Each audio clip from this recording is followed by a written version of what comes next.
Playing with fire, a woman walks into a bar only to have her car torched outside of it. We'll show you the terrifying moments when flames shot out and the arsonist on the run.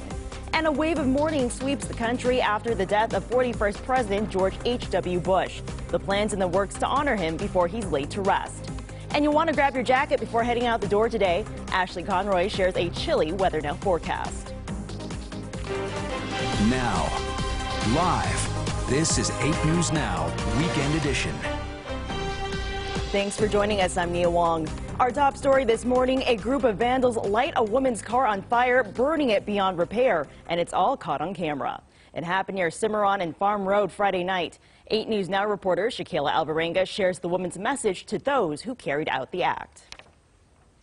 We saw 4 people walk by the car, 1 walk back, leave the 3 people standing out in the parking lot, light something and throw it into the car. The video is grainy and it's hard to make out who they are, but it did help Kim Book piece together what happened to her car. Nobody knew what had started the fire, and it was all speculation, but the car was in mint condition, very low mileage, so I didn't believe it was an electrical fire or anything. She was inside of Lucky's Lounge having a drink with her brother Friday night. I was in the bar about 30 minutes, and we noticed through the windows that the car was on fire, and flames were shooting up all from the interior. A day later, there are still signs of the blaze in the parking lot. Book's car is now totaled. Just to be malicious when kids are out walking by on a Friday night at 5 o'clock in the evening, not even midnight, it wasn't parked on the side, it was right in the front of everything. Just to be malicious and light it on fire is unconscionable. She shared this message to the person seen in that video. This is not funny. This is not just something you play with. This is dangerous. You could have hurt a lot of people. You're just lucky you didn't. Shaquila Alvarenga, 8 News Now. Police also need your help tracking down a little girl who may be in danger. 2-year-old Zelia Walker was last seen with her parents in North Las Vegas, but this was back in August. Months later, officials found her parents all the way in Texas. Police say they would not cooperate with the investigation and claimed they didn't know what happened to Zelia. Detectives are hoping the girl was left with someone else and are asking anyone with information on the case to call them at the number you see on your screen. An early morning traffic stop ends in a deadly police shooting downtown. This happened around 7:30 a.m. yesterday near 18th and Sunrise. Metro Police say the officer shot the suspect after he tried to fight the officer. They say the suspect even kept fighting after the officer tased him. He was taken to UMC Trauma, where he later died. This is the 22nd officer-involved shooting in Metro's jurisdiction this year. Turning an eye to weather, get ready to bundle up because temperatures are dropping this week. Ashley Conroy joins us with her Weather Now forecast. Ashley?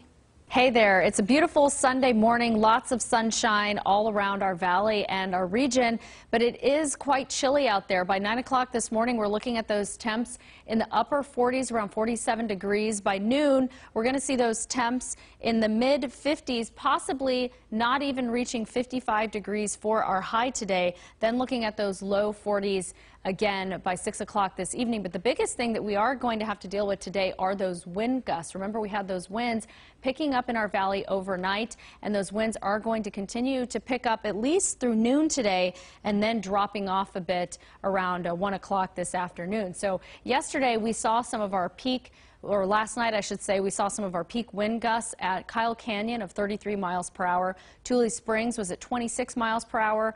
Boulder City, Red Rock, Henderson Airport, all around 22 to 23 miles per hour. In the McCarran, we saw that 20 mile per hour gusts. What we will continue to see today is those Vegas Valley gusts up to about 23 miles per hour. It's going to be the chilly 50s all week. And whenever we have those north breezes, it definitely makes things feel a bit cooler. We will see those near freezing overnight lows, so you want to make sure you cover your pipes, bring your pets inside, and then we'll have some rain chances that return by next Thursday. I'll have much more on all of this coming up in my full Weather Now forecast in a few minutes. Back to you. Thank you, Ashley. Today, Topgolf is joining the drive to help victims of the California wildfires. Starting at 9 a.m., they're taking donations, including tents and air mattresses, along with everyday essentials like diapers and toiletries. Las Vegas is the final stop for U-Haul trucks driving to Topgolf locations across the U.S. Again, that's 9 a.m. at Topgolf. The trucks are expected to leave by 3 p.m.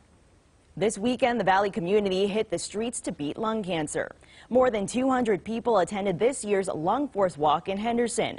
Together, they raised more than $70,000 for cancer research.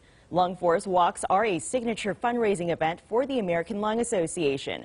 They use inspiring music and a fun, supportive vibe to encourage lung health. I'm so fortunate to have my mother here with me and living here, and she's a testament of what the fundraising does, because she was on a lot of the experimental drugs, a lot of the experimental treatments in the beginning. And if it wasn't for the fundraising, not just here in Vegas, but all over, she wouldn't be able to go in some of those programs and wouldn't have been able to have been having those medications. So it's very important. You just don't know how far this thing reaches everybody. The American Lung Association's next big fundraiser in Nevada is Scale the Strat. That happens at the iconic Stratosphere Tower in February. Registration is already open, and we've posted a link on our website at lasvegasnow.com under the links we mentioned section. Last night, UNLV welcomed former Vice President Joe Biden. He was the keynote speaker for UNLV Law School's 20-year celebration. A main focus was the call for change in our political system and what he called the rise of alien strains in American politics, damaging our democracy. Biden has long history with Nevada lawmakers, including former Senator Harry Reid, who wasn't able to be there because of an illness. Harry's been my friend for a long, long time. You know Harry incredibly well. He has a will of steel, a backbone like a ramrod, and the most important thing about him is he's absolute a man of his word. Whatever he says, he does. And he has an abundance of what Americans in both parties are looking for in their leaders, in both parties: character.